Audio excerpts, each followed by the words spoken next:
तेलंगाना महबूबनगर में रहने वाले निजामुद्दीन अमेरिका कैलिफोर्निया 2016 में स्टडी के लिए गए थे। फ्रीडा यूनिवर्सिटी से एमए मुकम्मिल करने के बाद एक कंपनी में जॉब कर रहे थे। 6 महीने पहले उनका जॉब का वीज़ा ख़त्म हो गया, जिसके बाद वो अपने दोस्तों के साथ रह रहे थे। दोस्तों में से एक दोस्त के साथ इनका झगड़ा हो गया। झगड़ा ज़्यादा बढ़ने की वजह से पुलिस को इत्तला दी गई। पुलिस के रहने पर भी वो झगड़ा हल ना हुआ। पुलिस ने फायरिंग की, जिसकी वजह से निजामुद्दीन को गोली लग गई और मौके पर ही वो हलाक हो गए। वाक़े की इत्तला मिलते ही अमेरिका में रहने वाले रिश्तेदार निजामुद्दीन के पास पहुंच गए, जबकि महबूबनगर में वालिदीन को इस बात की इत्तला दी गई। ये वाक़े की मुकम्मल जानकारी अभी नहीं मिली है। वालिदीन ने दरख्वास्त की है कि इनके बेटे की मैयत को हिंदुस्तान लाने के लिए हुकूमत से अपील की है। आप लोगों की इससे क्या राय है, कमेंट में ज़रूर लिखिए। और एक वीडियो में निजामुद्दीन के दोस्त का बयान भी जारी किया गया है। निजामुद्दीन के दोस्त का क्या कहना है, देखिए। आइए ये रिपोर्ट। मोहम्मद हसनुद्दीन बात कर रहा हूँ बीकर कॉलेज से। मेरा बच्चा मोहम्मद निजामुद्दीन अमेरिका में था, कैलिफोर्निया में काम कर रहा था गूगल में। गूगल कंपनी वाले उसको हरासमेंट करे, लास्ट में शूट भी करे वो, और शूट करके इत्तला भी नहीं दी मुझे आज तक नहीं दी इत्तला। वो लोग दे रहे हैं कि पेपर में दे रहे, 15 दिन हो गया, 2 हफ्ते हो गया, नहीं इत्तला नहीं है। मेरे बच्चे का दोस्त सैयद मोइनुद्दीन रायचूर डिस्ट्रिक्ट का बच्चा है, कर्नाटक स्टेट का, मुझे इत्तला दिया है कि आपको कुछ मालूम है क्या अंकल बोले। नहीं मालूम बोला है, नहीं मालूम बोला। बच्चा कहाँ है, निजाम का इंतकाल हो गया। कौन बोले आपको? पुलिस वाला बोला।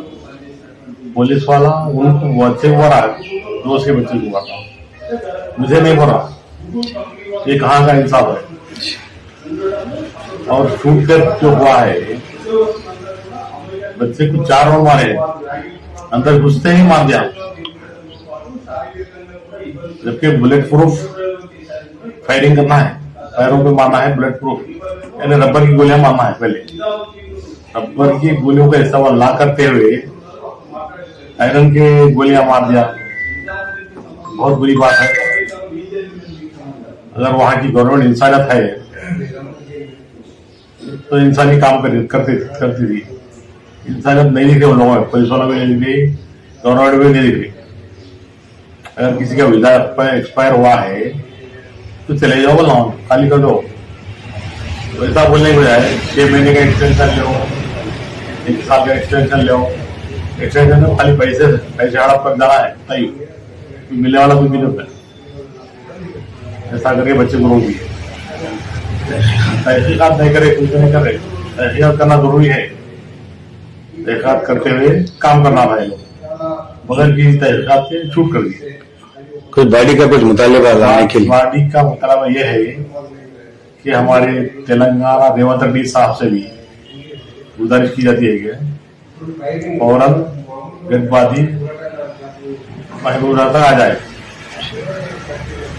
और सेंट्रल गवर्नमेंट से भी गुजारिश है कि डेडबॉडी का इंतजाम जल्द से जल्द करें। मैं निज़ाम का एक्चुअली बचपन का दोस्त। तो अभी हुआ क्या कि हमारे को मॉर्निंग ग्रुप्स में ऐसी इत्तला मिली कि उनको एक बच्चा महबूबनगर का जो है उसको शायद शॉर्ट डेड कर दिया, मतलब उसको गोली मार दी। तो जब हम उसकी तहकीक करने ग्रुप्स में देखे तो ऐसा बोला जा रहा कि एक लड़का है जो हाथ में चाकू पकड़ के दूसरे लड़के को स्टैप करने की कोशिश करा, तो उसको इनकाउंटर करे। तो जब मैं यहाँ पे आया, घर पे आके मेरे दोस्त के भाई से जब मैं मुलाकात करा, तो मेरे को एक इंटेल मिला। इंटेल के अकॉर्डिंगली लिंक्डइन में 2 वीक्स बैक निजाम एक ऐसा पोस्ट डालते हैं जिसके अंदर वो कहते हैं कि मेरे साथ रेसिज्म, जरा पढ़ के सुनाइए पूरा, हरासमेंट हो रहा। So I just read it out to you. तो ये लिंक्डइन प्रोफाइल, ये उनकी लिंक्डइन प्रोफाइल है, and I will read out to you. Major points पढ़ो। या So, I have been a victim of racial hatred, racial discrimination, racial harassment, torture, wage fraud, wrongful termination, and obstruction of justice. Today, I decided to raise my voice against all odds. Enough is enough. White supremacy, racist white American mentality has to end. Oppression of corporate tyrants must end, and everyone involved in it must be punished severely. While working at Google via EPAM system, I have faced a lot of hostility, poor, unacceptable environment, racial discrimination, and racial harassment. In addition to that, the company committed a salary fraud. I was not paid fairly, not in accordance to DOL wage levels. They altogether wrongfully terminated my employment. It did not end here. They continued their harassment, discrimination, and intimidating behavior for health of a racist detective and a team.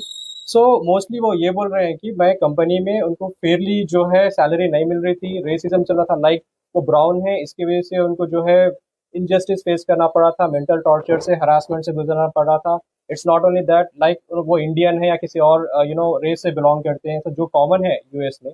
And उसके अलावा भी company के अंदर जो है उनको fraud जो है वो शायद सस्पेक्ट हो रहा था. इसके अकॉर्डिंग कंपनी भी क्या कर रही थी, उनके पीछे कोई डिटेक्टिव लगा दी थी. सो जो टेंडेंट्स उनके साथ रह रहे थे, तो इसमें और स्टेटमेंट में वो ये भी बोल रहे कि जो टेनेंट्स उनके साथ जो रह रहे थे, वो टेनेंट्स भी One of the tenant was detective. One of the tenants was a detective. He is a new tenant and वो उनके पीछे हाथ धो के पड़ा हुआ था और उनको खाने में जहर डाल के मारने की कोशिश कर रहे थे वो लोग. वो भी लिखे उन्होंने. वो भी इसके अंदर मेंशन्ड है, हर चीज स्टेटमेंट के अंदर मेंशन्ड है. He tried to kill him. He tried to kill him. It's like attempt to murder. Then I guess कि उसके वजह से जो मेंटल टॉर्चर फेस और हॉस्टाइलिक बिहेवियर भी करे, लाइक उनकी जॉब चली गई थी. जॉब जाने के बाद वो शायद इंडिया वापस आना चाह रहे थे, शायद उनका पासपोर्ट वगैरह वो लोग कुछ करे वहाँ पे, एंड हॉस्टाइल बना लिया उनको, वहाँ पे कैद कर दिए. कैद करने की वजह से वो आ भी नहीं सक रहे थे. एंड एग्जैक्टली जो पोस्ट हुआ वो 2 weeks बैक का है. तो हमारे को जो न्यूज़ मिली जब वो ही इज डेड, राइट, सो वो भी 15 days बैक की है. जो ये टाइमलाइन है, ये टाइमलाइन एग्जैक्टली मैच कर रही है पोस्ट के थ्रू. सो ऐसा सस्पेक्ट किया जा रहा कि शायद वो पोस्ट करने के बाद इनके साथ वो. इस वीडियो से आप लोगों की क्या राय है कमेंट में ज़रूर लिखिए, शेयर कीजिए, सब्सक्राइब कीजिए. अल्लाह हाफिज़.